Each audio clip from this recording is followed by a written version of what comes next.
Welcome back. As Florida cracks down on employers who hire undocumented migrants, some lawmakers are hoping to fill the demand for low-wage workers with child labor. Last week, the state legislature advanced a bill to allow minors to work longer hours and at younger ages. Republican Governor Ron DeSantis supports it. What's wrong with expecting, our young people to be working part-time now? I mean, that's how it used to be when I was growing up. Why do we say we need to import foreigners, even import them illegally, when, teenagers used to work at these resorts? Now, Florida has been easing up on child labor protections for years, but this law would introduce some changes. It would allow children as young as 14 to work overnight shifts, including on school days.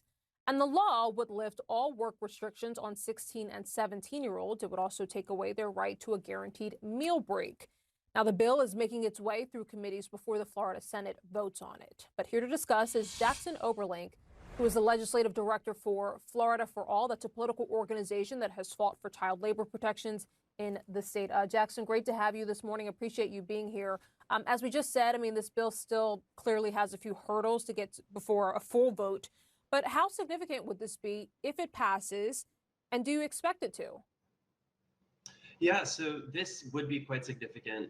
But to be clear, this is not something completely new to the state of Florida. Last legislative session, they pushed a very similar bill that, due to our advocacy and the outrage from the public, we were able to water down quite significantly and really narrow the scope of that bill.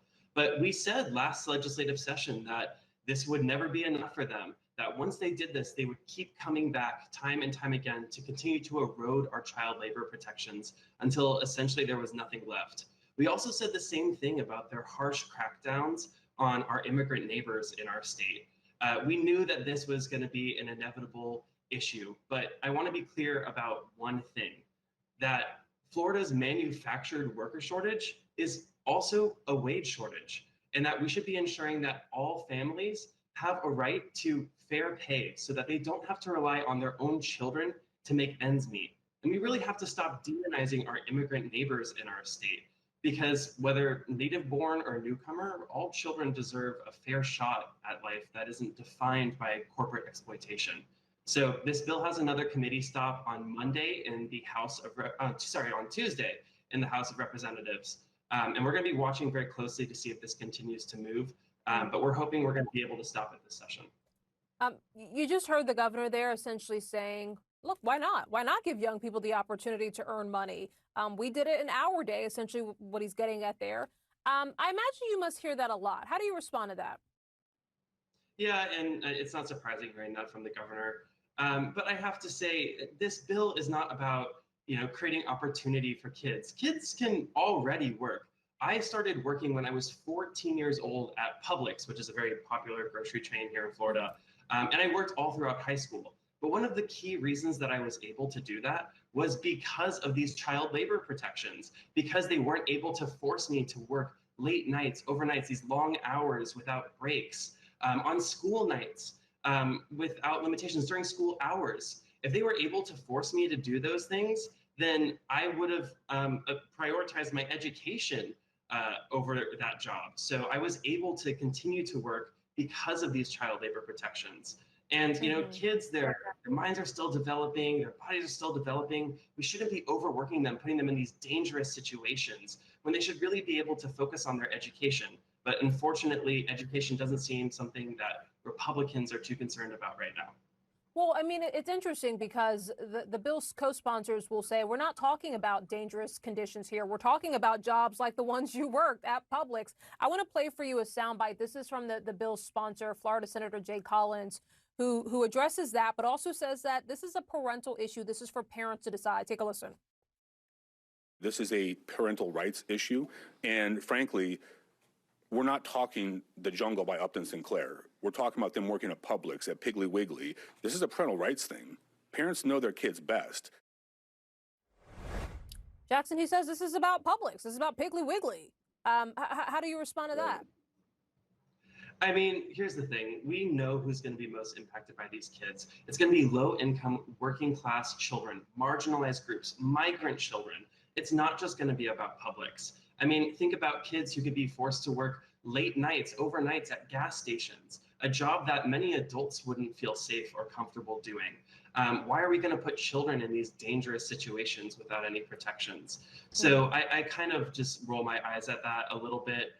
It's something that I can clearly see through. Because here's the thing. We know that this isn't just something that's being pushed in Florida. This is being pushed by a far-right think tank called the Foundation for Government Accountability, who we were able to find direct connections and emails with between last year's sponsor and this bill. And they've been pushing rollbacks to our child labor protections across the country. We've seen this in other states like Arkansas and Iowa. And the thing about the Foundation for Government Accountability is they're one of the founding members behind Project 2025. So they're trying to test this here in Florida to see what they can get away with, because Florida has often been the testing ground for their most far-right extremist policies to see what they can get done here before they push it to the rest of the country and even federally. So this is nothing new. You look at Trump's cabinet, he's got many members of Florida in his cabinet, and we should be taking this very seriously for the rest of the country. Yeah, Jackson, the timing of this, I mean, that this is happening as there is this crackdown on illegal immigration. What do you make of that? I mean, what does that say to you, at least from your perspective, about the real motivations here? I mean, the real motivations are clear, that they have, through their anti-immigrant policies, created a real worker shortage in our state. And so now they're looking to children to fill that gap. That's just wrong. Right now, at the same time, they're also pushing two bills that would allow them to allow employers to sidestep our state's constitutionally required minimum wage, which over 60% of Floridians voted to put in place. It would allow corporations to reclassify their employees as interns or apprentices to pay them poverty wages. So their motivation is clear. They have cracked down on immigration. There's actually a bill that's up in the same committee on Tuesday as this child labor bill that would further crack down on immigration in our state's workforce. And they want to replace that labor with child labor and pay them poverty wages. It's just absolutely ridiculous. Well, as we said, I mean, there are clearly still a few hurdles here. We will obviously look to see how this develops throughout the state and throughout the legislature there.